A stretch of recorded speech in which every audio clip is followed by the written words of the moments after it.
நான் குட்டி பையனா இருக்கும்போது கிராமத்துல இருந்தேன். அப்போ எங்க வீட்டை சுத்தி எல்லாமே ஃபார்மா இருக்கும். அங்க ஃபார்மர்ஸ்ல என்ன பண்ணுவாங்கன்னா விதையை கொண்டு வந்து விதைப்பாங்க. அந்த விதை விதைச்சதுக்கு அப்புறமா கொஞ்ச நாள் கழிச்சு தானாவே அங்கேருந்து சாப்லிங்ஸ் வரும். இப்போ நமக்கு இங்க இருந்து பார்க்கும்போது என்னடா அது விதைச்சாங்க கொஞ்ச நாள் எதுவுமே தெரியல திடீர்னு முளை விட்டுதே அப்படின்ற மாதிரி இருக்குல்ல. So there are processes which undergone inside the soil. Similarly வந்துருச்சு இனிமே நம்ம வேலை எல்லாம் அவ்வளவுதான் இனிமே எல்லாமே அதுதான் பாத்துக்க போதாமே அப்படிலாம் கிளப்பி விடுறாங்கல்ல.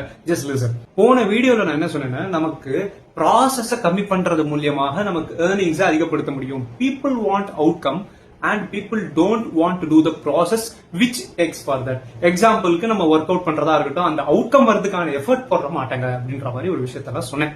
இந்த வீடியோல எப்படி ஏஐ வச்சு ப்ராசஸ் கம்மி பண்ணலாம் அப்படின்னு பார்ப்போம். ஏஐ வச்சு ப்ராசஸ் ரீப்ளேஸ்மெண்ட் அப்படிங்கிறது பண்ணவே முடியாது. ஃபர்ஸ்ட் என்ன ப்ராடக்ட் இருந்தாலுமே நமக்கு மார்க்கெட்ல அது எப்படி சூட் ஆகும் அப்படிங்கிறது தான் முக்கியமான விஷயம். ஸோ ஸ்பீட் டு மார்க்கெட் பெர்ஸ்பெக்டிவ்ல ஏஐக்கு நம்ம கேட்கிற கேள்விகளுக்கெல்லாம் பதில் சொல்லும், ரியல் டைம் டேட்டாவை புல் பண்ணி கொடுக்கும், நமக்கு தேவையான ப்ரொபோசல்ஸ் ரெடி பண்ணி கொடுக்கும், அதுக்கு தேவையான கான்டென்ட் ரெடி பண்ணி கொடுக்கும், நெட்வொர்க்கிங்க்கு பீப்புளோட கனெக்ட் பண்ணி கொடுக்கும், நம்ம எப்படி பேசணும் என்ன பேசணும் அப்படின்றது கூட ஃபிகர் பண்ணி கொடுக்கும். பட் இதெல்லாம் இண்டிவிஜுவல் என்டிட்டிஸ். இதே நம்ம ஸ்பீட் வேல்யூ அப்படின்னு பார்த்தோம்னா நமக்கு ஒரு ப்ராப்பர் பிளான் ரெடி பண்றதுல இருந்து ஆரம்பிச்சு ஸ்டெப்ஸ் பிரேக் டவுன் பண்றதுல இருந்து ஆரம்பிச்சு கோடிங் பண்றதுல இருந்து ஆரம்பிச்சு அதை ப்ராப்பரா டெஸ்ட் பண்ணி ப்ராடக்ட் லான்ச் பண்றவரை எல்லாமே ஏஐ வந்து நமக்கு அசிஸ்ட் பண்ணும். ஆனா இந்த ப்ராசஸ் எல்லாத்தையுமே ஏஐ பண்ண சொல்லிட்டோம் அப்படின்னா நமக்கு ஏதாவது ஒரு பிரச்சனை இல்ல எங்கேயுமே பிரச்சனை தான் வரும். அந்த மாதிரி பிரச்சனையை நான் ரியல் டைமா ஃபேஸ் பண்ணிருக்கேன். இப்போ what is the connection between what how told with farming as well as AI அப்படின்னா ஏஐ வச்சு இந்த சென்டர் பார்ட் ஆஃப் growth அப்படிங்கறத நம்ம ஆட்டோமேட் பண்ணிடுறோம்.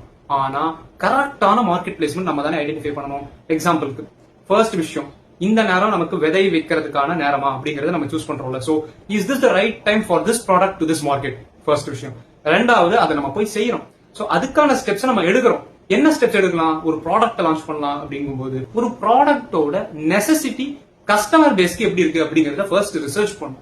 அடுத்த விஷயம் product building and internal content creations and bugging debugging etcetera etcetera அது எல்லாமே வந்து individual process on monitoring like watering the soil it will grow inch by inch. so அந்த ஒரு ப்ராடக்ட்ட அந்த ஒரு process AI automate பண்றதே தவிர you are not automating every process in this system. ஃபைனலா அது grow ஆனதுக்கு அப்புறம் எந்த நேரம் நமக்கு ஹார்வெஸ்ட் பண்ணணும், இதை எப்ப விற்கணும், இந்த ப்ராடக்டோட பிளேஸ்மெண்ட் கரெக்டா தான் பிளேஸ் ஆகுறதா அப்படிங்கறத நம்ம ஃபிகர் அவுட் பண்ணுமா இல்லையா?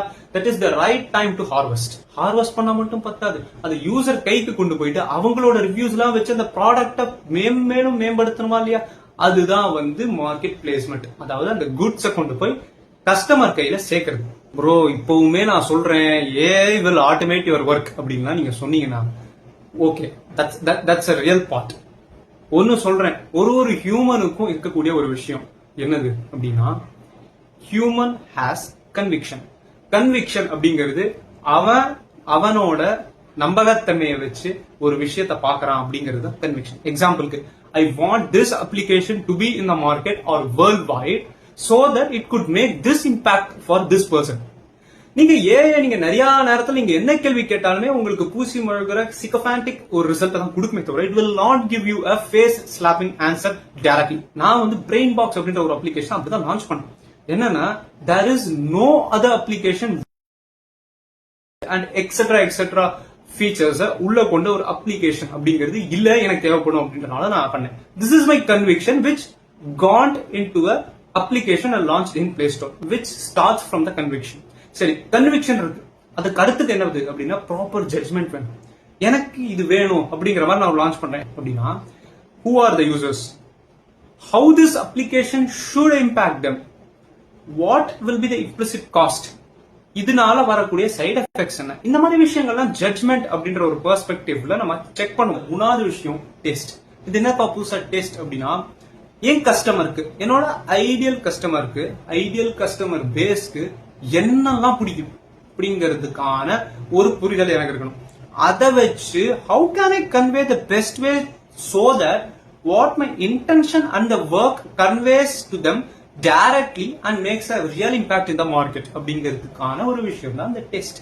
நாலாவது விஷயம் கமர்ஷியல் அவுட்கம். நம்ம நிறைய பேர் இதுல கோட்டை விட்டுருவோம். என்னன்னா கஷ்டப்பட்டு ஒரு அப்ளிகேஷன் பண்ணிருக்கேன், கஷ்டப்பட்டு எல்லாமே முடிஞ்சிருக்கும், அதுக்கான ப்ராசஸ் அவ்வளவு எடுத்திருப்போம், கேம்பெயின் கூட பண்ணிருப்போம், பட் நமக்கு பக்கத்துல இருக்கவன்கிட்ட கூட அந்த ப்ராடக்ட் பண்ணிருக்கேன்னு சொல்ல மாட்டோம். பிகாஸ் அவன் நம்மள ஜட்ஜ்மெண்டா எப்படி இருக்கும், இது நல்லா இல்லைன்னு சொன்னா எப்படி இருக்கும். இனிஷியலா ஒரு MVP கன்றாவியா தான் இருக்கும், அது எனக்கே தெரியும். இப்ப நீங்க எந்த பெரிய ஸ்டார்ட் அப் எடுத்திருந்தாலும் சரி, எவ்வளவு பெருசா க்ரோ ஆகக்கூடிய பொட்டன்ஷியல் இருக்கிற ஸ்டார்ட் அப்பா இருந்தாலும் சரி, initial product will be a mess. நீங்க ஸ்டார்டிங்ல ஒர்க் அவுட் பண்ணாலும் சரி, எப்படி என்ன பண்ணாலுமே ஆரம்பத்தை தோத்தாங்குழியா தான் இருக்கும். That's the nature, because it takes time. So அந்த ஒரு விஷயத்தினால கூச்சப்படாம சொல்றதுக்கான தைரியம் உங்களுக்கு வேணும். இதுக்கான ப்ராசஸ் என்னென்ன மாதிரி எடுத்தா we can mitigate the risks அப்படிங்கறத யோசிக்கணுமே தவிர, இதுக்கான ப்ரிகாஷனா நான் சொல்லவே மாட்டேன் அப்படின்னு இருக்கக்கூடிய ஒரு பேரியரை பில்ட் பண்ணிக்க கூடாது. ஃபைனலா, if you have a deep conviction that this project idea will work, I'm here. We'll connect. DM me. Thank you.